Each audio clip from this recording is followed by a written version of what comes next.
If you see me moving around stuff, that's because I'm not giving my cat the attention she wants right now. So she's in the midst of everything. Cats can be demanding sometimes. They can be. Yeah. And she's a sweetie, but she can tell I'm focused on something else, so she needs to get in the way a little bit. Yeah, I've got a couple of dogs, but they're sleeping back here right now. So. Welcome to Conversely, the show that's like a journey into the cosmos, except instead of stars and planets, we're exploring ideas, opinions, and insights. I've got three wonderful guests that I'm excited to introduce to you. First up, I'm just going to go in the order they're on my screen here. Wesley Baker is an entrepreneur, a founder, a podcaster, a blogger, and he says he thrives on adrenaline, revels in adventure, and enjoys bringing imaginative concepts to life. That sounds pretty impressive. You do a lot of stuff, it sounds like. I do. I'm extremely stressed. Extremely stressed. Yeah, no, I do a lot of stuff, and I always have done. And in my working life, I guess, the old saying was I could do in one day what most people would do in 7 days, you know. So, and I've always competed in sports and things and found that's actually probably guided me right from high school all the way through. And yeah, I do everything, really. I haven't got everything, but I'm getting old now. That's kind of what I do a little everything. I have a go at everything. Yeah, I'm kind of the same way.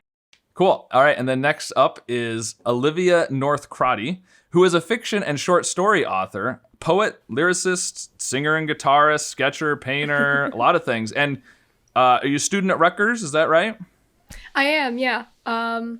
Yep, I'm in my junior year, so I'm halfway through, starting the final half, which is it's going so far. All right, and then finally we have Kaitlyn Filippi. I'm going to pronounce it correctly.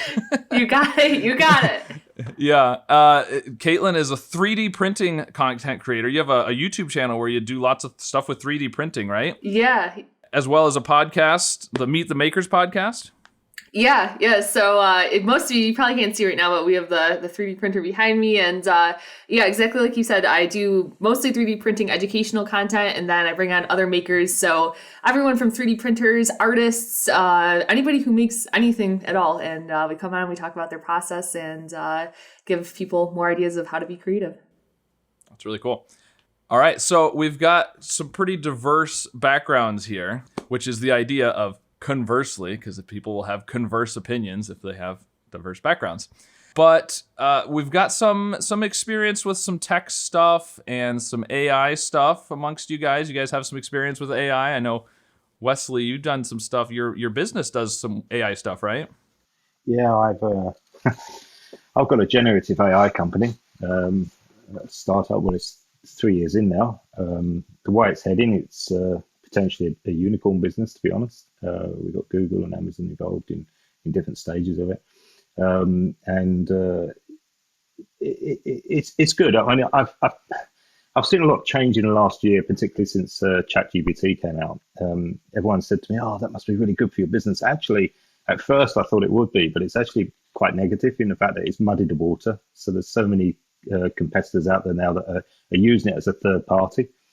We have our own stuff that we've developed, our own software, and so yeah, I've got a lot of experience in AI, which is great, and tech as well. So I come fully armed.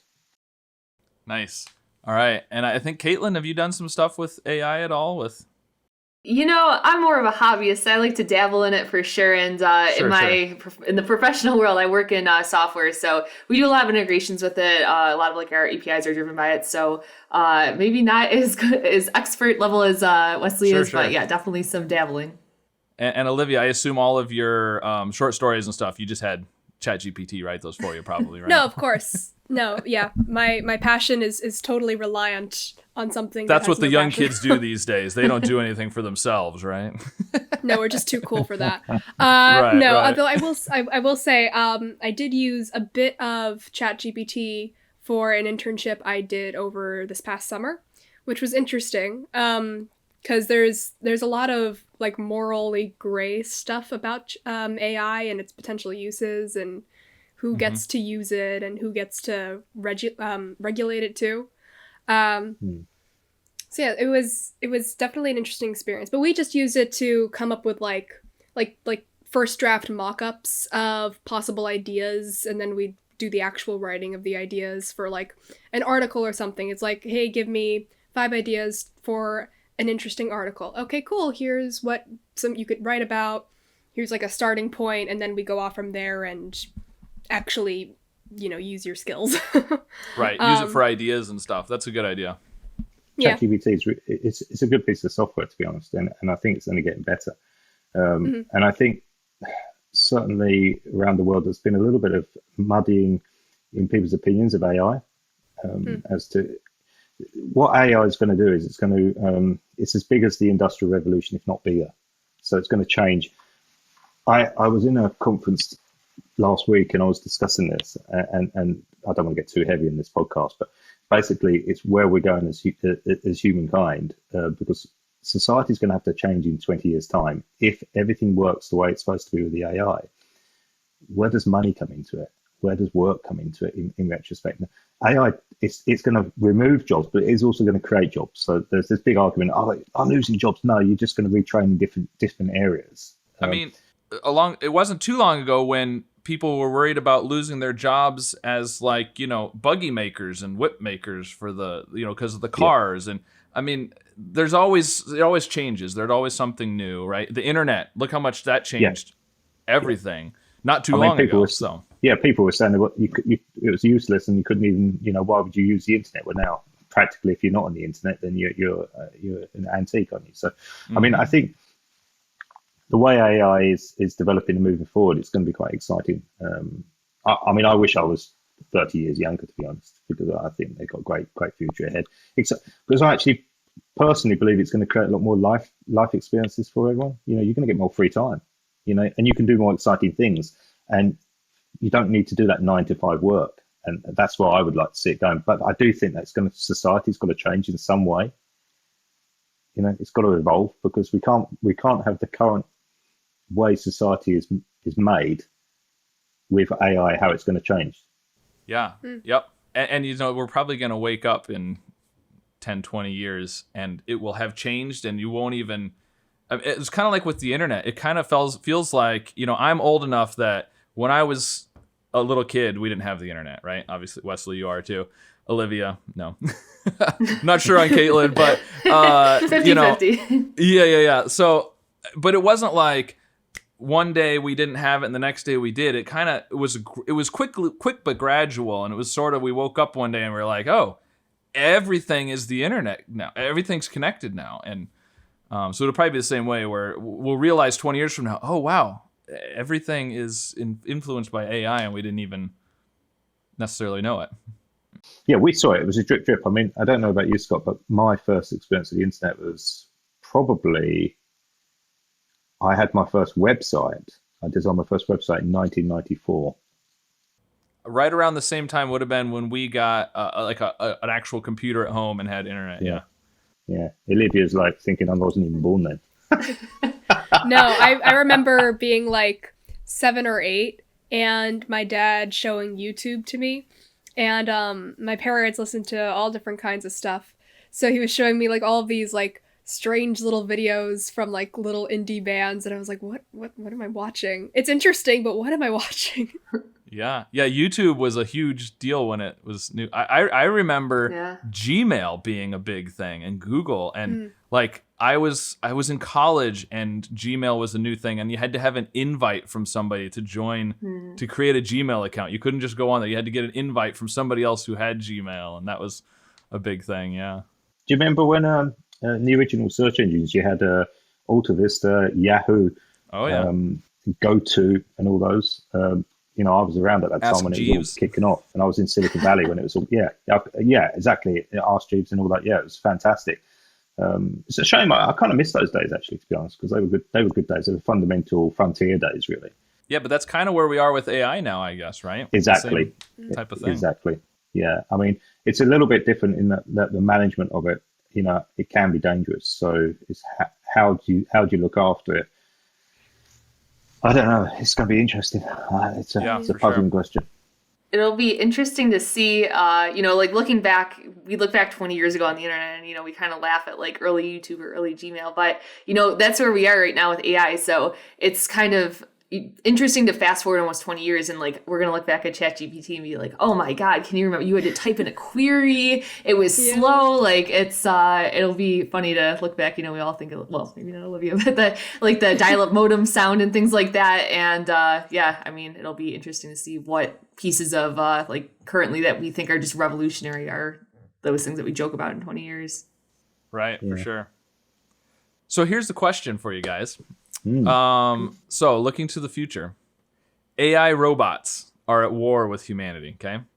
And you are suspected of being a robot, an undercover robot. How do you prove that you're a human? What would you say to prove that you're a human and not an AI robot? Obviously if you, aside from like cutting open your body and showing you have organs and stuff, right? How do you prove that you're a human and not a robot? Man, that's a tough one. That is very difficult. I wonder if the emotion maybe, like if you're being accused of something and this is a pretty big accusation, and maybe it's like a threat. It's not just like, are you a robot? Yeah, it's like we think you're a robot and we're gonna execute you, so you better prove you're not a robot. Yeah. Once we execute you, then we'll figure out if you're a robot or not. Right.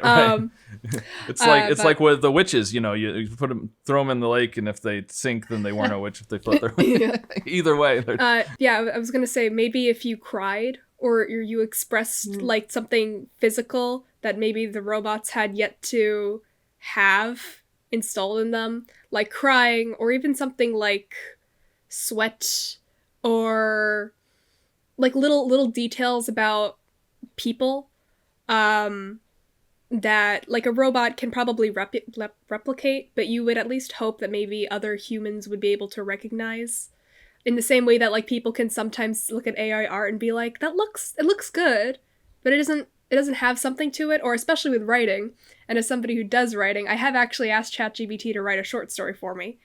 Horrible. So, I feel like it would be in those little human details, either about like your actual physical body or about your abilities.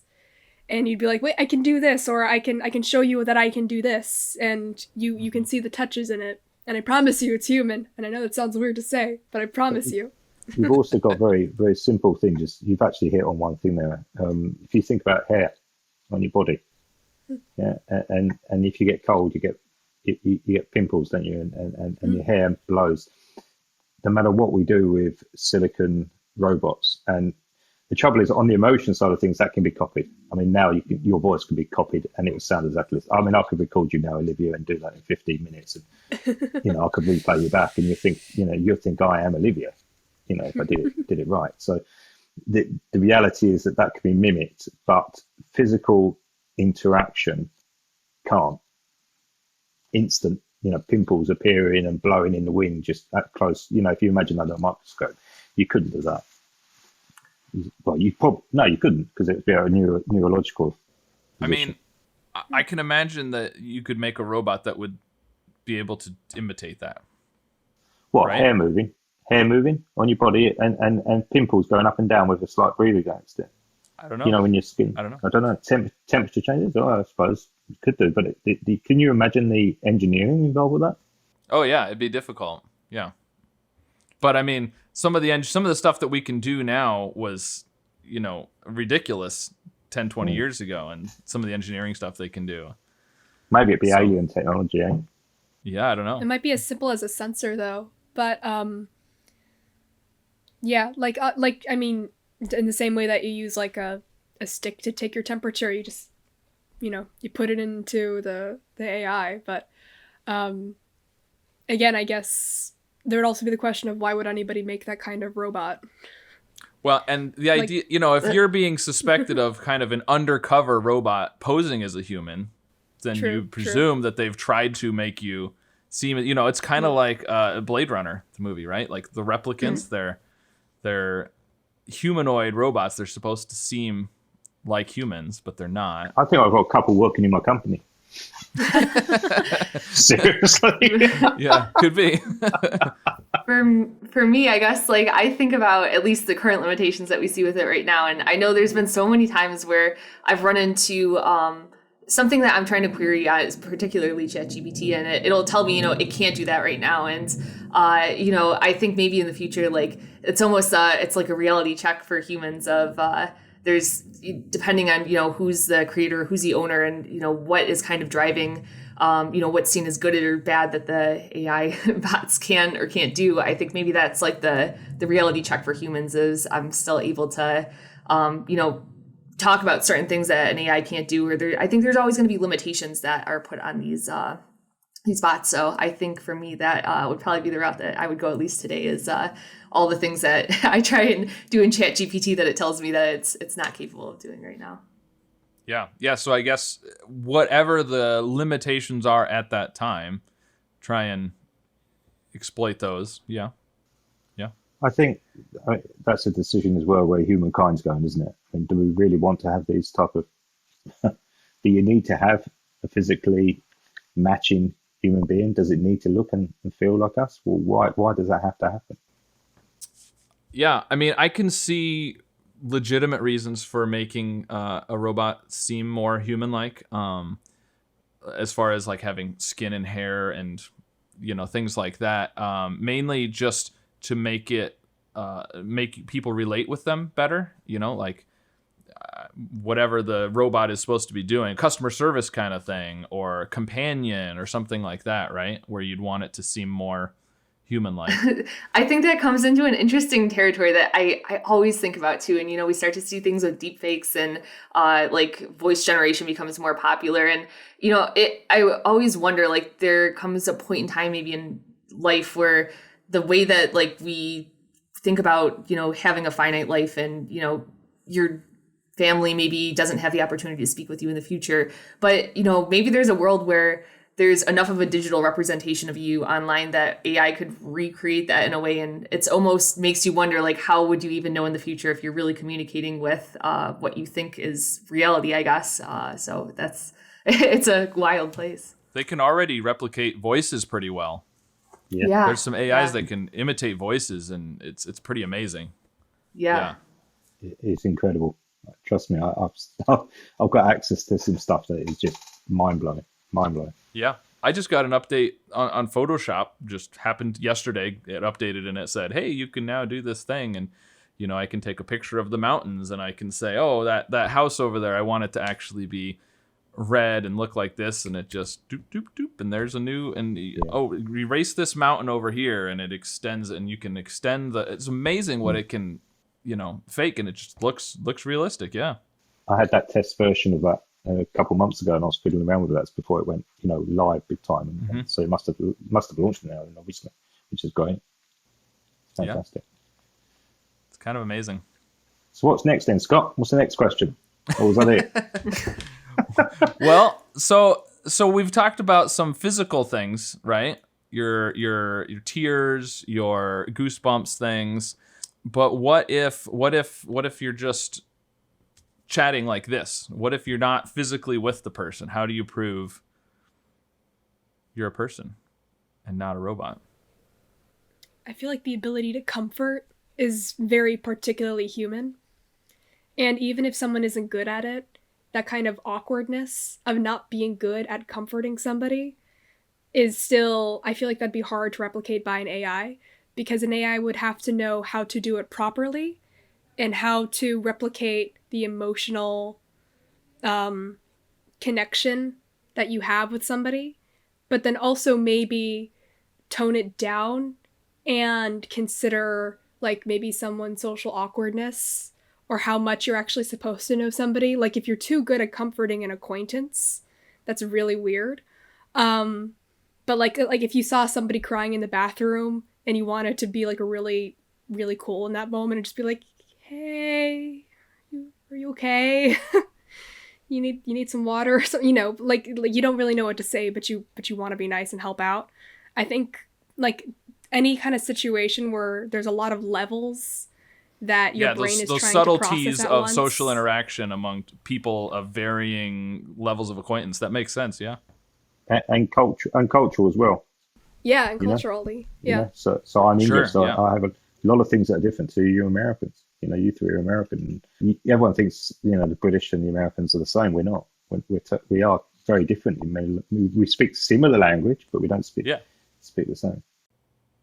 Even different parts of the United States and the different parts of the Yeah. UK can be completely Oh different. yeah, You know, the northern UK and the southern yeah, yeah. and different parts of the US can be completely different. Yeah. Exactly. Different accents, different personalities. Even, you know, it's Yeah, and tremendously. different ways of interacting with people. You know, Yeah, yeah. here I'm in the Midwest. I live in Iowa, and you know, you just wave at random people driving by on the street. You know, that's the thing that the people do here. You know, you go up to it kind of drives me crazy. Actually, you go to a four-way, not the waving, but you go to a four-way stop, and the first person there should be the first one to go.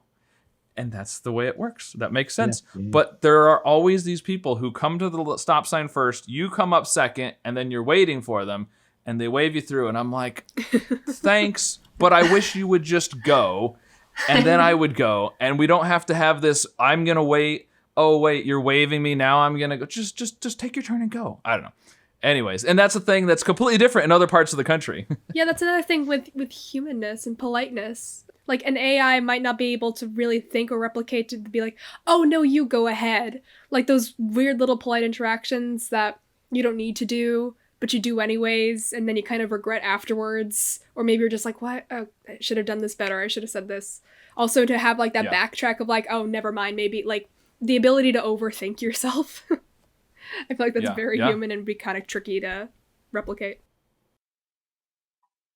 Well, I guess, Scott, I have to flip your question a bit for everybody here, maybe. And, you know, up to this point, we've talked about, you know, we're kind of living in this world where you have to prove that you're human. But I guess, what does it mean to be human? And, like, why is maybe that, like, the best thing to be? Is there something wrong? Like, I guess if you could have a relationship with AI and you got all the satisfaction out of it that you had with a human, that might sound crazy now, but like, why not in 20 years? Why not? I guess, why couldn't that be okay? And why do maybe like people have to prove that they're human? Cool, that's a good point. I mean, in theory, couldn't you? You could have a point where you could have a relationship and everything else functioned as normal. And I'm talking about the private areas.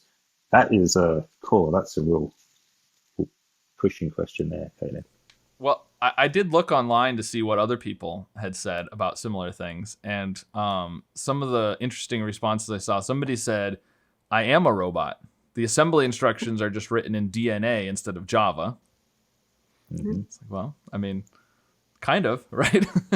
Mm-hmm. What's, like you said, what makes you a human as opposed to a robot? Isn't it soul? Isn't it the soul? Soul, yeah. That's the one thing you can't they think they'll never ever be able to replicate because we don't really understand it. I would agree.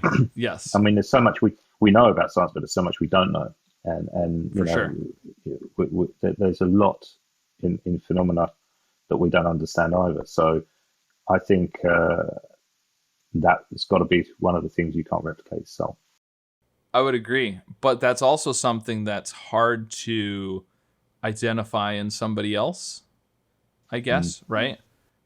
As far as telling a human and an AI or a robot apart, you know, a sufficiently, you know, like Blade Runner type of robot where it's looks like a human, has skin and hair and everything. Like the soul part of it is the hard part. That's a judgment then, isn't it?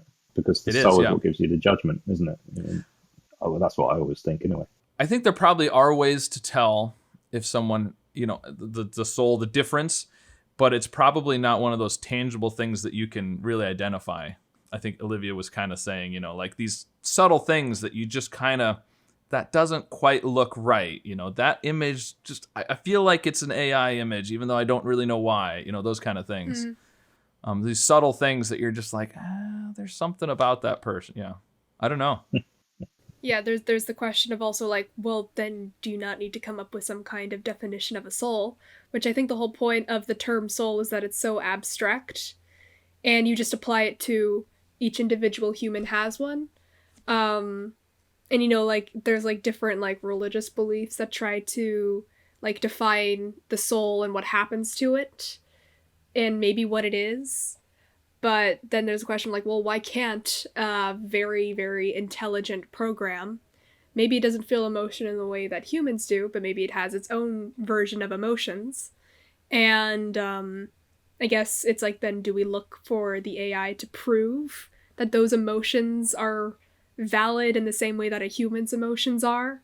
And then, people have always used different reasons to discriminate against different people. So then it's like, well, do you consider them another species? Do you consider them like an extension of humanity? Are they their own thing entirely? How do they want to define themselves? Like it's just like, it's a completely different world of things to consider and interactions, and maybe trying to push the boundaries as to what do we actually consider ourselves first, and then should ourselves be like the first thing we think about when we're thinking about like a whole new type of person and personhood into soul. I think, going off what kind of what both of you had said, how did having children happen in the future? And I guess, again, we're talking in the world where robotics are highly advanced. But again, like, why not? AI is here to help us. And I think that's going to open up the doors to really like be a catalyst to fast forwarding how we can work on technology. So let's say it is like, if the whole, like, if the four of us right now, we could be AI all talking to each other and we wouldn't know the difference between it. Maybe there comes a point where the whole world is just AI people, and there's not the humans that we think of nowadays. And maybe that's just what the future of humanity looks like. It's not humanity as we think evolution. about it now. Yeah, that's an interesting, sort of related but interesting hypothetical thing too. Let's say you time travel to the future, 500 years. I don't know, right? And there's people similar. It looks like the future, but it's people.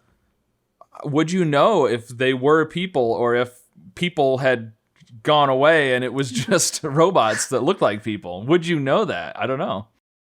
I think, they probably wouldn't waste time on all our humanly things that we would waste time on, right? Like, you wouldn't have to sleep or eat or if they've been programmed, if they were initially programmed to simulate people and to pretend to be people, would they continue pretending to be people and doing all those things? I don't know. Well, would they have restrooms? Right. I don't know. I bet if I had to guess, I think it would phase itself out over time. I think so. I think eventually it would just become something that it wasn't needed and it wasn't normal. And I think maybe if you fast forward 500 years, the world would look similar but very different. Yeah, I tend to agree with you. I think to be honest with you, humankind tends to have a fear factor about things it doesn't know, and sure. Perhaps we're looking at this all wrong. Why are we even considering robots that do this and do that? We don't do we need that? Do we just need software on a machine that does it? Well, I know Tesla is working on building robots to do a lot of manual labor stuff, especially repetitive tasks that are more dangerous for people. So that's a good use for him. And today's news as well, isn't it? He's asked, Elon Musk's asking for... Oh, the Neuralink. Yeah, the Neuralink, yeah. Oh, yeah, that, yeah. Scott, I'm a little suspicious at this point. I'm starting to think that this is your way of telling us that you're actually the AI in the room, and that's what the big climax of the show is that we find out that you're actually the robot. When you said we could all be AIs right here and not real people, I was thinking, oh man, that would have been cool if I could have had an AI as one of the people. But yeah, I don't think it's quite advanced enough yet to, I don't know. Is there an AI that's advanced enough right now that you could, they can simulate video and they can chat, right? Could we have created a person that would do an hour-long podcast with several people and they wouldn't know? I think in certain labs, yes, there is. I feel like, though, there's also the question of just because you can doesn't mean you should kind of thing. Exactly. Yeah, definitely. Exactly. Especially with a Neuralink. Like, I don't want you in my brain. I know you could probably make something that gets into my brain, but please stay away from my brain. Yeah, but I think part of the idea with the Neuralink is, I don't know too much about it, but I think part of the idea and the reason for doing it is like paraplegics and such. Yeah, disabilities. Yeah, I've amputees, you can put a robot hand that they can actually control with their mind. I think that's the general idea, right? I hope so. While we trying to put artificial into a natural brain that is underutilized at this moment in time. I mean, we're finding things in DNA. We're finding things that are switched off. Why are certain things switched off in our DNA that shouldn't be? But there are creatures, animals, and reptiles and everything that regrow limbs and stuff.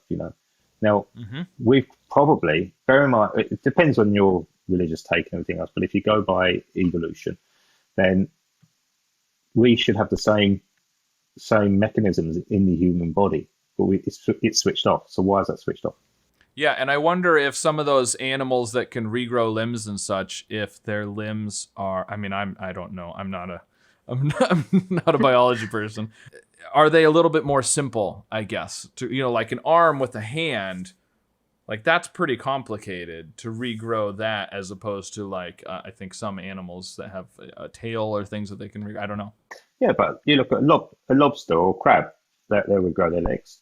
I mean, the only thing we got different is a thumb, which is a pretty big difference. I mean, that's a huge. It's a big. If you didn't have a thumb, that would make a big difference. Yeah, but and the ability to talk. Yeah, talk, and I think probably related to talking is, I think there's some. It's hard to define exactly, but our ability to, I guess, think about things, like to even talk about what the differences are, and to think about how we're different. I don't think my dog understands that he's different than me. You know what? He knows he's different, but like, I don't know if he really understands that in the same way that we do. Well, my dog, she thinks she's human. It's as simple as that. But I'll tell you what AI could be used for, and robots could be used for effectively, which is exploration. That's where we really could do it, because obviously if you're sending out robots and everything out to space, they haven't got the issues that humans have. They haven't got to deal with the radiation. They haven't got to deal. And I think that could be very, very interesting, really, particularly if you're looking at in the future in mining on the moon. And of course, a lot of conspiracy theories will say you'll dig a couple feet into the moon and hit a hollow hole. So that'll be interesting. Isn't it all just made of cheese, right? Exactly. Yeah. we gotta leave our flat Earth and go get the cheese from the moon. Yeah. Exactly. Yeah. Wesley, you bring up the really cool point though of using like AI or robots to explore the universe, which would be awesome. But then also something like the deep ocean. Like we only know like 10% of what's actually in our own ocean. And or it could be used to, I don't know, like why not do that and also like help with climate change. Like research, where they can go out into the middle of nowhere, get work done in like a half hour in comparison to taking out a team, maybe, to see like what kind of renewable energy can we put here, or setting it up and getting it done quicker. And we definitely need things done quickly and now. The sooner the better. So yeah, I think it has great applications. And I feel a little disheartened when people with so much like these big tech minds are doing like, we're going to make something awesome. And everyone's like, cool, what is it? It's like, we want to make hoverboards or something like that. It's like, well, that's fine. But we have so much else that really needs to be done. Are you doing anything about that? Like, yeah, we have like a 30-year plan that we're going to quietly drop. You'll never know about it. But I think it could have great applications. It'd be so cool. Yeah, I think you're right. I mean, I think your generation, I really believe you're going to make a difference, because I think that the generation above me, my parents' generation, have basically ruined the planet, I think, in realistic terms. And I think, we need to be looking at ways to really change that. I think to both your points too, Wesley, I know you spoke about past generations, maybe they didn't have, maybe if we look at it in the best way, the resources to care about more high level things that we do. And if we think about like hierarchy of need, I think that's what's really exciting about AI is, to your point, Olivia, it opens up the possibility in the future for us as we have more of our basic needs met and more of the basic foundational research and legwork that we typically have to do. When AI can do that, I think it opens up the ability for us to focus a lot more on things that would have never been possible if you're, trying to meet basic needs or trying to solve basic problems, or, even just like the invention of a calculator, how much that opened up the ability to fast forward how we worked. So I think AI is really going to just open up for humanity and the world beyond humanity to explore projects that would have never been possible even for us today, which is, I think, really exciting. Very good point. Excellent point. Yeah, and I think there's so many things that robots could do. You were talking about basic needs. I mean, what about you look at some places where they don't even have clean water and stuff, and you need to dig wells, and it's going to be a lot safer for a robot to go somewhere and in some country in Africa that's in civil war and dig some wells for the local people than sending in a team of people. So yeah, I agree with you on that. Now I'm going to say something that's quite current, but we're actually seeing AI now and technology like that being used in war. And there's a sad truth to the whole of human history, and that is that humans have only ever advanced after conflicts. The advances that we have today came from World War II. Yeah. If you go through all the hundreds of years, you say the same things. All advances always seem to happen. Technology advances seem to happen in conflict. And isn't that sad? Well, conflict is a good motivation for making an advancement, right? Yeah. I mean, you've only got to look at the pandemic. I mean, obviously there's lots of stories about the pandemic and everything else, but, if this pandemic had happened 50 years ago, 25 years ago, actually, Scott, when we were younger, it would have killed so many more people. Well, just look 100 years ago, the Spanish flu. I mean, exactly. Similar kind of thing, yeah. Exactly. Yeah, so actually I think it was maybe the last episode, 2 episodes ago, we were talking about something else, but it came up a book or a movie, I can't remember which one it was, but somebody else was talking about where there was a war in the book, the movie or something. I think it was a book, and basically they had AI simulate the war. They said, okay, this is going to be this battle, and AI is going to simulate the battle. And when the AI says, Joe and Steve from side A were killed in the battle, they would take Joe and Steve into a little room and euthanize them. So they had all their soldiers, and they didn't actually fight. They just had all their soldiers, and they had the AI simulate the battle, and then whoever would have died, but they didn't have to actually fight. So that's kind of wild. You're talking about using AI in war and stuff. That's kind of an extreme version of it. But they said this is what was going to happen anyways. So we'll just fast forward to the result of it and not have all of the other effects of actually fighting. Why not just fast forward to the end result and then say, okay, you win and we lose. Right, exactly. Why not simulate the whole thing and then say, oh, the AI says that you win. Yeah, you win. But that's it. Yeah, I don't know, but it was just reminded me of that. Yeah. That's way out, man. Yeah, that's way out. Yeah, for sure. But there's lots of stuff going on now that 100 years ago people would have said that's way out. Well, just this now talking on the screen. Yeah. Like, 10 years ago, you would have said that this. This it was only the start of Skype and everything, and you were like looking at it and say, "Oh, wow," And now you're talking about podcasts and your own radio shows and your own TV shows. I mean, text messages were a big deal when they came out, and that was just sending some words instantly. And now we're sending video and, it's just amazing how much things change so quickly. And we don't even know what we don't know about 10, 20 years from now, right? Like we can look ahead 10, 20 years and say, oh, I think, we're going to have self-driving cars, right? Okay, well, maybe, yeah, because we can see that coming, but there's something that's 20 years from now, right now we have no concept of, that's going to be a thing. But that brings up the other potential issue of who gets access to these technologies and when. I mean, there's still a lot of parts of the world that are completely overrun by COVID. It's just where I think all 4 of us currently are now, it's something that's been handled. Or handled well enough where it's not such an imminent thing for us. But, you know, like there's many other parts of the world that still doesn't have enough of the COVID vaccine, or doesn't have the the government medical solid foundation that it needs to really handle the crisis still. So they're still in a crisis. And with all of these technologies, I think it'll be even more important for there to be like a global scale of unity and different countries working together to make sure everyone gets access to something that could be so hugely life-saving and life-altering for the better.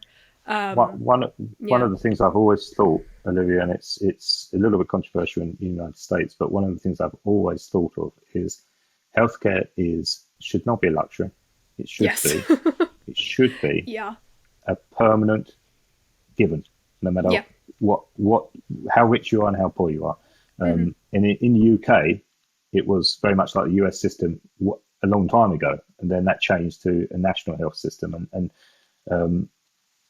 I know in Americans you call it a socialist system, but it's not a socialist system. That's a misunderstanding of politics. It's a system that we pay for it, and we pay similar to what you pay privately.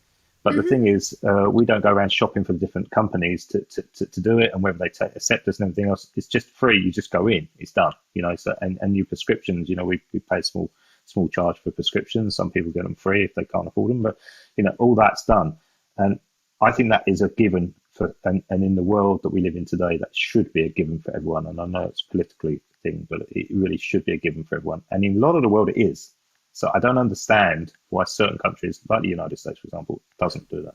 Yeah, I think the United States is one of 3 countries that doesn't have universal health care for its citizens. Yeah, which is it's very disappointing. I really gotta say, it's really unfortunate.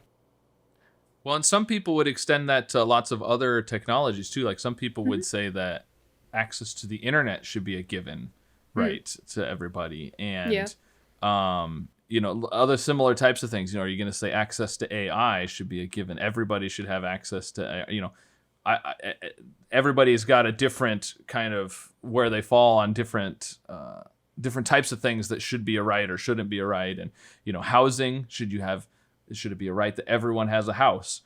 Different people have different opinions on that too. So I think as we get more and more technology, there's just going to be more of those debates, kind of like the healthcare thing. Like, should everyone always have access to this, or which is what I said at the very beginning.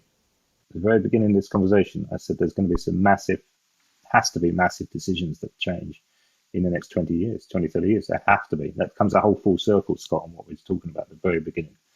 Because AI will benefit us as humankind, and it's just what we as humans choose to do with it. And then the economic changes that have to happen in society. You know, that I think humans are their own worst enemy sometimes, and that's what worries me. I guess, you know, going off of what you said, I know we've talked about it in the healthcare space specifically, but I think the internet, we see it every day, but like AI, I think it's also going to help in the sense that like the world's shrinking a lot. I mean, 100 years ago, Wesley, I mean, you're kind of the odd one out, but we would have never talked to you, most likely. I mean, it would have been a very difficult thing for us to all be having this conversation, 2 of us. Would have been pen pals. Yeah, we would have been pen pals, exactly. But there wouldn't have been any way for me to even know about you and that you exist, because I found you on the internet. Yeah. You know, like, how would I have even had a connection to you in the first place? Yeah, I mean, you know, yeah. I'd have been so lucky, Scott. Damn.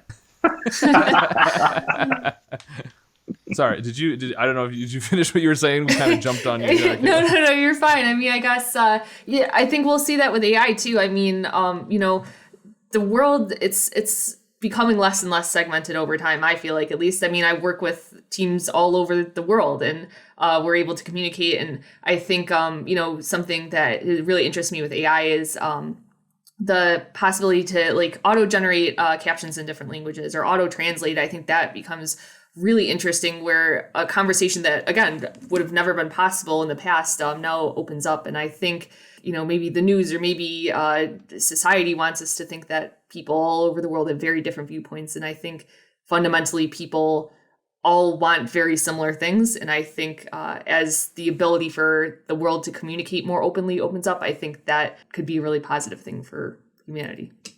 I mean, let's face it, you could walk down the street now in any country in Europe or Asia or wherever and pull out your phone, put out Google Translate or another translate software, and you can talk into it and it can talk back to that person and tell you exactly what you wanted.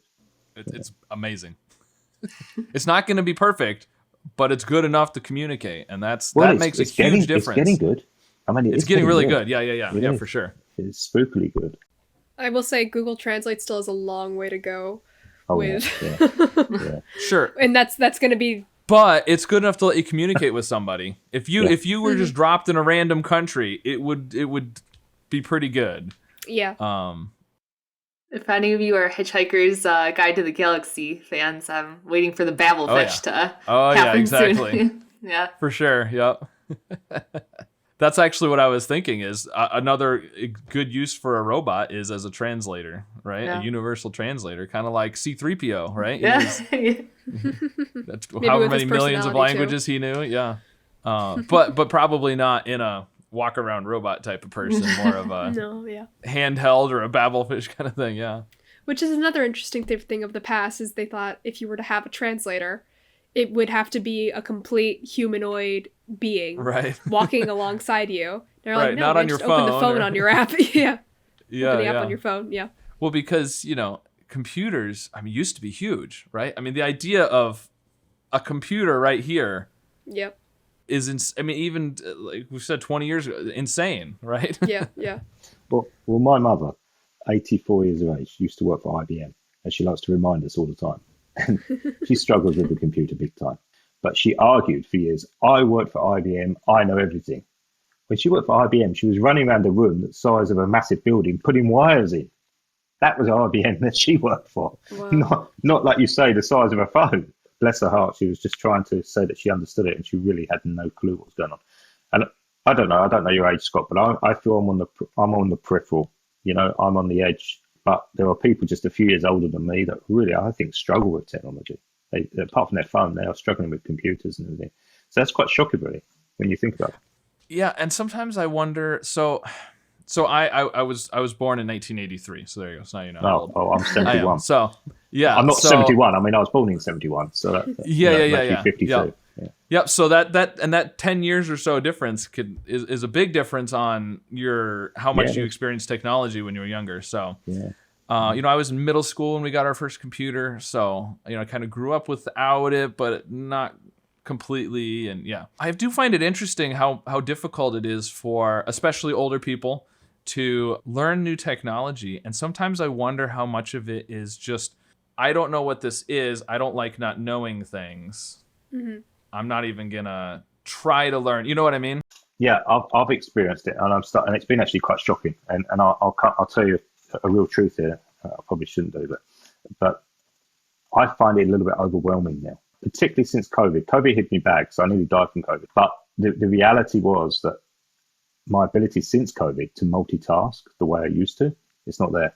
So I have got overwhelmed now with the speed of the advancements that are going on, and I find if I take 2 or 3 months off, I'm scared I won't be able to get back. And that's my fear. Yeah. That is my fear. Yeah, and I think that's part of it too. If you have that gap where you're not keeping up, now you've got that hurdle to get over. And I think that's the other thing with some older people. Things are new and they're like, yeah, that's that new thing, whatever, that internet thing. And then all of a sudden, now it's a big deal and I need to learn it, but I haven't been keeping up. And so now you've got all this catch up to do, and it can be overwhelming. And I think a lot of times people just would rather just say, I'm too old, I don't get it, I can't understand it, instead of actually, it takes a lot of work. To if you took 3 months off, you could get caught back up, but it would be a lot of work. It would. And it's scary as well. It happens so quickly. So, you're 10 years behind me, Scott. And so this is what's coming. I'm warning you. I know. This is what's coming. This is down the road. Yep. Well, I already have a little taste of it in that, with the language thing. Like, my kid, and this is the true for every generation, right? But the things that my kids say, some things I'm like, I don't know what they're talking about. But I try to learn and keep up, because otherwise you do get too far behind and then you'll never catch up. So it's all the abbreviations. They're talking code. I go to Google and I type in, what does this mean, just to understand. And I said, well, why don't you just say the word? Why do you have to say this new word for? No, well, that's the cool word. I said, but no, the original word was perfectly fine. It worked fine.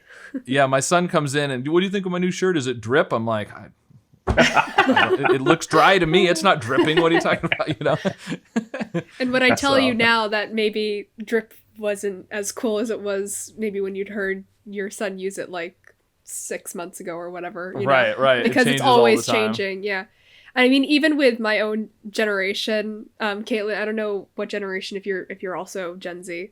Yeah, I'm a millennial, so I'm a little. Oh, cool. Older. All right. I'm technically a millennial. I'm right, like the oldest millennial, basically. Oh, okay. So We're on opposite ends of the spectrum. I don't really then. feel like a millennial, but I don't really feel like I fit with the previous generation either. I'm kind of that weird in between. So yeah. Yeah, but I mean, even for myself, like I try not to be on the internet too much, and yet, of course, like probably everyone, especially older generation, will argue, I'm on the internet too much, probably. And yet, even I, like, I'll hear things that my friends say, and I'll just start to pick it up through context clues, and then it'll be something fun to use, because, you know, they're all just like speaking in like dumb memes and stuff like that, and it's fun. Mm-hmm. But even like, I'll be like, what are you talking about? And they're just like, you're so behind. You're not. What do you mean you're not on Instagram for like 6 hours of your day or something? I'm like, shut up. I have a life. Like, you know. But yeah, it's just, it's so quickly evolving. And then there's also to go into like the fear of not understanding how to use technology or even how to speak to younger generations. I know my generation doesn't at all really quite feel like that. I mean, maybe a little bit with Gen Alpha becoming more of age, where they're now the ones on Instagram and Twitter, or X, excuse me, and or not Facebook, but they'll use that for career stuff anyways later on. It's how we interact with the olden people is Facebook. But my point being, it's not something that my generation will be fearing, but I feel like in like maybe give us like 10 or 20 years, and suddenly we'll be like, oh, we need to keep up with things now. Mm-hmm. But because things are moving so much faster, we might actually experience that sooner in comparison to generations now, where it may have taken more time to experience that distance and that fear of the unknown. I had problems at an airport before the pandemic, and I was really frustrated. And I used Twitter. It wasn't called X then; it was Twitter. And I used Twitter to raise the point, where the hell was my luggage? And I was so surprised within a minute of that going out, just with a hashtag to with an @ to the company, the airline, they came back and said, we're just offloading your luggage, it'll be with you in a minute. And I was like, that is great service. I mean, you couldn't get that if you even went to a counter. That was perfect. And that's where social media and technology can really work to the beneficial for people. Well, and AI too, I think with, they've already improved a lot with routing of airplanes and luggage and things, but that's a thing where AI can help a lot with transportation and routing things and making it more efficient and keeping things from getting lost. And I think AI can help a lot with that kind of stuff. And as we're going towards self-driving cars, and they're talking about flying cars, there's a company that's got approval to test some flying cars. And I mean, I think one of the biggest things about flying cars in my mind is, like, you already have to go through all this training to be a pilot to fly a plane. How are we going to have everybody with cars that fly, right? Well, they're going to fly themselves. That's how you're going to do it. And so... Also, speaking as somebody who lives in Jersey, and I'm actually going to be getting my license soon. I should have already gotten it, but that's a whole different story. I was going to say, aren't you in the junior? I am. Yeah, I have my permit. Unless you graduated really early, you should have had your license already. No. COVID partially got in the way. But you live of in it Jersey, so. Because it's Jersey driving, and it has its own reputation for being pretty chaotic. And then I have a friend who also lives in Jersey, and she did an internship in Florida. She said even that's crazier. So I do not want to be in the air with those kinds of drivers when it's already, right. It already gives you enough anxiety being on the road around people who are ready to take the risk of, like, even just sideswiping you, which can freak you out when you're on the middle of the road and you're doing like 60 on a highway or something. Imagine having that in the air with the potential of crashing. Well, and also once you're in the air, you've got 3 dimensions to worry about. On the road, it's 2 dimensions, right? Yeah. And so that gets even more complicated. Yeah, I know a lot of people say they don't want a self-driving car because they don't, trust the car to drive for them. And I'm like, yeah, but do you want everyone else on the road to have self-driving cars? Because there's a lot of people who don't know how to drive very well and coming out of their lanes and looking at their phones. And, how do we get from where we are today to a point where the world is like that? That's the thing. That's the difficulty thing, because I know it's gradually happening, but it has to happen at such a rate. It can't be a gradual thing. Otherwise we'll still be talking about it in 100 years time. Yeah, I mean, it's sort of gradual, but quickly gradual, right? Kind of like how the internet sort of took over everything, I mean, it was gradual how things slowly got more and more internet. Have you been in one? Have you been in the self-drive? Yeah, so I actually have a Tesla. Oh, do you? Okay. I don't have the full self-driving, but I've got the autopilot, and that's kind of a little taste of it. It's amazing. I went on a road trip this summer to the Great Smoky Mountains, so. It was, it's multiple days there and a couple, 2-3 days back. And on the interstate, you just hit a button and you don't have to, every once in a while you got to touch the steering wheel to let it know you're paying attention. But it pretty much drives itself on the interstate until you get to an exit and then you got to do it. But I did that just recently in a Volvo. I've got a Mercedes and it went into the garage to be worked on. And they gave me a modern Volvo to come out. And that. I thought I just hit cruise control just like normal. I hit cruise control, the wheel moved, and that's it. And it literally was driving itself. It was fantastic. I always wonder about the self-driving cars, if they're going to develop different styles for different cities, because I've lived in New York and I've lived in Arizona, and I can say the drivers in New York and Arizona are two different breeds of people. So I think you almost need two different driving modes for those. And that's another, we were talking about robots imitating people. That's another situation where I'm sure all of them are, but I know for sure Tesla with their self-driving, they're trying to imitate the way people drive. They've gotten in some trouble because their cars don't always completely stop at a stop sign, like 0 miles per hour. Right. But people don't. Yeah. People don't stop at a stop sign. They go, they go 2, 3, they go slow, almost stop. You feel like, I stopped there, and you go. And they're trying to make it drive like a person drives so that other people driving around, the car acts the way you expect it to, right? But that's logical, though, because they originally built it to run by the rules. Right. And then I'm sure you saw where one of these cars, one of the taxis pulled over, a police car pulled it over, walked up to it, and then the car drove off. And then they chased it down. And they were chasing it down, and then they realised there was no one in it. But it didn't drive off. What it did was the police pulled it over in a place that it shouldn't legally have pulled it over. So what it did was it then started and said, this isn't a safe area, and moved to a safe area, which is the correct highway code for that state. Wow. But the police officers were like causing this massive scene and guns out and everything else. And so maybe that's going all the way back to identifying a person and a robot. Kind of what Olivia was saying is the robot might do the almost too much the right thing, right? You're a robot because you're following the rules almost too much. You're not quite acting the way a person would. You don't have those subtleties and those flaws that a person has, right? I hope that there's like an ethical decision to not make AI and robots maybe so close to humans that it's almost indistinguishable. I think that could just spell out a lot of difficulties. Not to say that we couldn't handle them, because I think humanity is far more fluid and flexible than we like to give ourselves credit for. But I think... and always evolving, too. Yeah. These things change language and everything so much. Yeah, but I feel like, we already have so much we're trying to figure out and deal with now. In a point in the world that's very chaotic in the best and the worst of ways, and then bringing about again questions of like personhood and individuality and souls and all that stuff. That is so complex, and that would, I feel like, really shift the focus away from other stuff that already needs to be fixed. And then on top of that, it's like if you can have a program that is so human-like that you actually never have to interact with the outside world. And a lot of people already then turn to social media, and they know it's unhealthy, but it's also like the best like dopamine boosting temporary solution that they have, that they keep using as a long-term solution.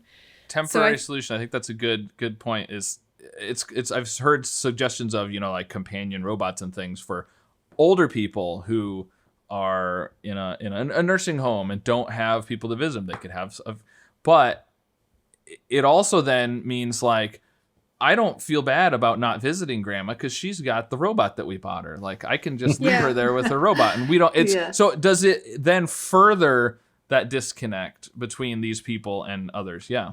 Something that would be interesting in the realm of, I guess, creating a human-like robot, or maybe at least the human-like robot that can think for itself, is maybe if you could artificially create maybe historical figures or famous. I mean, I guess we kind of see this with concerts nowadays. They like do projections of artists, and it's some people love it and some people think it's weird. But how interesting would it be if you could have a conversation with any historical figure? And maybe we can't backdate the people who we don't have digital records of, but maybe going into the future, you could give somebody in 200 years the opportunity to have a conversation with somebody prominent now, or anybody now. If you lose a loved one, you can like speak to them. Madame Tussauds on steroids, right? You go to the museum and Michael Jackson does his little dance and he's singing for you instead of just a wax figure that looks like Michael Jackson. Yeah. Oh man, such a money-making opportunity there. That's somebody's gotta jump on that one. Ooh, that could get kind of creepy though. I mean, I feel like with like our focus on like crime podcasts and serial killers too, like people would be like, hey, let's replicate the serial killer because I want to talk to them and like figure out why they did it. It's like, I don't know if that's such a good idea. Or you find out something you really didn't like about like one of your favorite historical figures.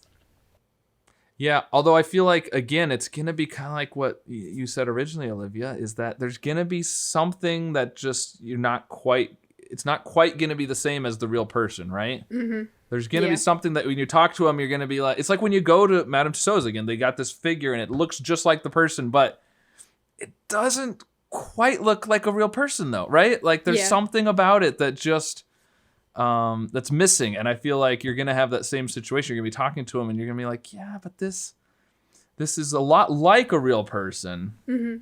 But there's something and maybe it's the soul. Maybe that's the thing that's missing, right? Yeah, maybe. I mean, I think it'd be a great maybe educational opportunity. Like I would have adored it if like we had a field trip for my history class and like stop teaching me the same like US History 1 class. If you are going to teach this to me again, take me to like a Madame Tussauds, but they talk and they can have a conversation with you. That's kind of a thing we can do already because you can just have actors playing those parts, right? Yeah, true. I mean, you don't know any difference between this actor playing a part of Albert Einstein and a robot that's designed to be like, and it would be more, it would have that human whatever, je ne sais quoi, right? Whatever it is, the thing. Yeah, and an actor is going to have that. An actor is going to be able to handle the subtleties of the human interaction and the awkwardness of the human interaction and the stumbling over not knowing what to say. I mean, an AI isn't probably going to start talking and, I think, and stumble over their words like a person would. Or you have a student saying, like what we do with Chat GPT, perhaps, being like, no, not good, give me another answer. It's like, okay. Yeah. Generate again. Yeah. It's like, no, this is, this battle happened then. No, say it happened in 1812. Yes, I'm sorry, you're correct. This battle happened in 1812. Right. You start messing up the Madame Tussauds. Sure. And there's also these kind of reactions between people where I've noticed it. So as I've been recording these, I'm getting people who I've never met before, right? Mm. And I can see a difference from when we start the recording till we end the recording, right? We're all a little bit more comfortable with each other. At first we were kind of like, I don't know how old you are. I don't know what generation you are. I don't want to offend the Americans, but here's what I think, these kind of things. And now we've kind of figured out what each other are like. And, she laughed at that. Okay, I guess it's okay for me to say that. These subtle little things that evolve as you're talking with somebody that I don't think it's going to be really hard for an AI to simulate that kind of a thing. Mm-hmm. What's interesting about that too is like if the AI actually has like a personality or morals, right? Or is it just playing to exactly what you want it to be like? Well, I think, isn't that another big issue with AI? I think it's called like the black box issue, where even the creators of the AI don't know how the AI came out with its response. And the more you ask of the AI, the further you get from even being able to start understanding where it got its answer from. Wesley, you might know a lot more about that than I do. Yeah, I mean, there was obviously the early instances where AI started developing its own language. So they went away and they came back, and one particular company came back and found that when they looked at the coding the next day, they didn't recognize any of it. And it had been basically rewritten because the AI decided that it was more efficient in doing what was being done. And we have ourselves seen our AI talking to other AI. And it's exciting, but it's also quite, you're watching it and thinking, oh my God, what's going on? Spooky. So, it's an interesting thing. Very interesting. Very interesting. Yeah, there's these big gaps. I've done very little computer programming, but a little bit here and there. I've done for some websites and stuff, JavaScript, and I did Fortran in college. That's how old I am. But there's I understand the idea of ones and zeros and how a computer is all ones and zeros, right? And I get that, and I understand how binary works, right? And these are represented by these characters.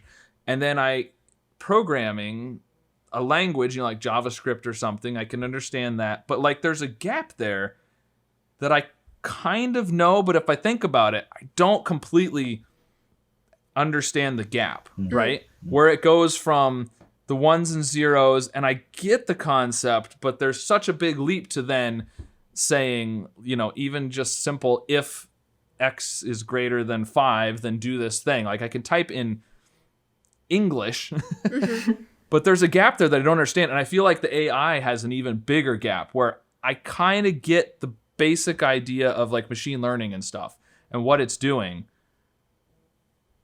And then this comes out, but the in between, I don't, there's a big jump there that we just kind of it just does its thing. But there is one thing on a positive note. Olivia's generation and the generation below her, as they come through, they're growing up with this and they're used to everything. And to them, what you're daunted about now, that's normal. That's walking, But will they understand it more, or will they just be more comfortable with not understanding it? No, they will understand it. They'll understand it far more. I mean, Olivia knows probably more than what you and I did in technology-wise at her age, Yeah, I wish my generation had more excitement than anxiety around the future. Because there are really cool things coming our way, but I think very often it feels overshadowed by the imminent big world problems that we need to do now, and we should have already fixed 10 years ago, but we haven't. Again, namely, global warming and climate change.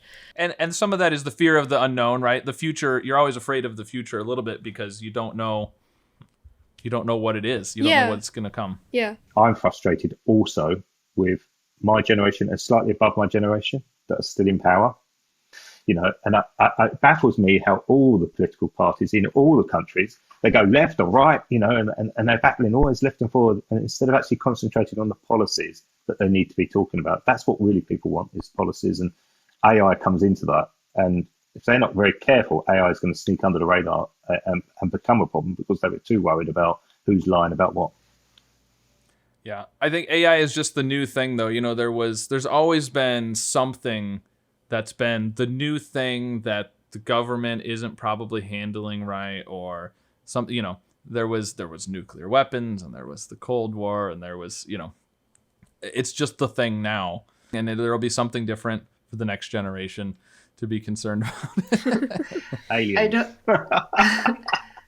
don't think that the world's ready for this yet, but do you think, given the opportunity in place of a human, that AI could make a better overall decisions than politicians if let loose to make the decisions? Yeah. The hard part is what's its goal, exactly. Right? What is the AI's goal? Yeah. And you could say the same thing about people that are presidents and things, is what's their goal as president, right? Are they trying to improve themselves? Are they trying to, help people? I don't think it's possible.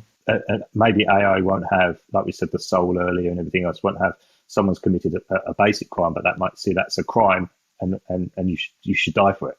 And what right does a technology have to take someone's life? Yeah. Yeah, and no matter what, AI is still created by humans. And as we're seeing more and more, it therefore also has human bias because a human built it. And our society's certainly not perfect. It's certainly not equal or equitable still. So we have to be really careful about that. So if you were to put an AI in government, I think it would probably make a lot of the same mistakes that we've made now, maybe make them in a worse way. I mean, not to get super nerdy suddenly, but like I think of like Ultron in like Avengers comics, or even if you ever saw like Age of Ultron, the movie. The problem with Ultron is that he's programmed to save the world, programmed to be the world's protector, and he's like, oh, well, the only way to save the world is to eradicate humanity. Like, if I were to put ChatGPT, I'm like, hey, well, how do you think a government should be structured? What would your constitution look like if you were to write one? I'd be very interested to see what it would come up with. It would answer you with human answers, because at the end of the day, that's what it is. It's only scanned. It's only scanned every single website in the world and got all this content, and it's using that. Mm-hmm. It's trying to simulate. It's kind of being an actor pretending to be a person. Exactly. Like we were talking about actors playing. It's trying to pretend to be a person. It's very advanced. I'm not saying it's not advanced at all. I've been using it. What's been very interesting is the more I've been using it, the more it started to know what I'm after. All right. Well, I think we should probably wrap up here. I think we've decided that AI is potentially good, potentially scary, a little bit of fear of the unknown of what could happen with it and robots, but definitely things are going to change in the future, probably sooner rather than later.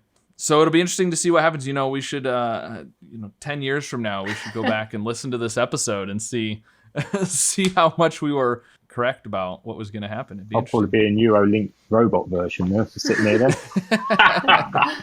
Hopefully it's all laughter and not sadness and crying and hopefully we watch them back and say, oh, we were so concerned, what were we worried about? That's that'd be great if it was that. President Olivia, once she got the age limit lowered down and became president at age 30, then we were good to go. It's all a part of my master plan.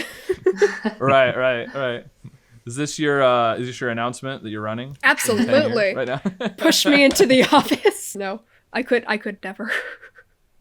Well, thank you all for joining me. Wesley, do you want to tell us where people can find you online?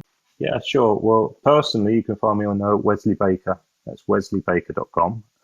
I just run that as a blog and everything else. And if you want my company details, then bluestrawberry.app. It's as simple as that. And it's a Blue Strawberry. Bluestrawberry.app, and it's a. I like strawberries. I don't know if I would eat a blue strawberry. I'd be a little concerned. They don't really exist as scientific things, but how it came about was that we're in the county of Kent in the United Kingdom, and it's the Garden of England, and all around us are strawberry fields, and that's where the name came from. Nice. And so it's creative generative AI really for posting on social media. And really for blogs, particularly WordPress bloggers and stuff like that. But anyone can use it. Anyone can reach out. Nice. And Olivia, you've got books, writings, stuff you've got. Where can people find your stuff? It's unfortunately currently it's pretty simplistic. You can purchase a PDF copy of a short story I wrote, Mr. Gilgamesh Sir. It's paranormal fantasy. That's on Amazon.com, or you can get it for your Kindle. And I'm in the works of writing a contemporary fiction novella. I'm in the editing phase. I'm hoping to get that out by the end of the year. And if you want to follow me and follow my kind of goofy trail through my writing and my art and a little bit of music, you can follow me on Instagram. It's smilepop_33. It's another smilepop_33. Yep. Okay. It's a goofy little name I came up with forever ago, and I haven't changed it since. All right. Well, links to all of this stuff will be in the show notes. Oh, awesome. I'm used to saying in the description below, but this is a podcast, so it's who knows where. But show notes with this podcast, links to all those things will be in there. Oh, cool. Thank you very much. And I think you do some music too. Did I see you have some music on Spotify? I do. Yeah, I have 3 songs. It's just me and a friend. I kind of spread myself a little thin with artistic stuff, but I'm always flip-flopping between them. So whichever one, if you have no interest in music but you love art, you'll find plenty of that. No interest in art but you love music, find plenty of that. Love writing, don't like either, you'll find plenty of that. So come for whatever you're interested in.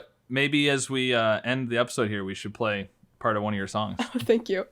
whichever one you enjoy most. Okay, all right. We'll have one of Olivia's songs at the end here, whichever one I feel like. Ah, thank you. But you can find her on Spotify as well. Links in all the places. Yeah, and thank Kaitlyn, where can people find your stuff, your YouTube and your podcast and Yes. whatever else? So if you're interested in learning about 3D printing, how the technology works, find me at Misfit Printing on TikTok or on YouTube.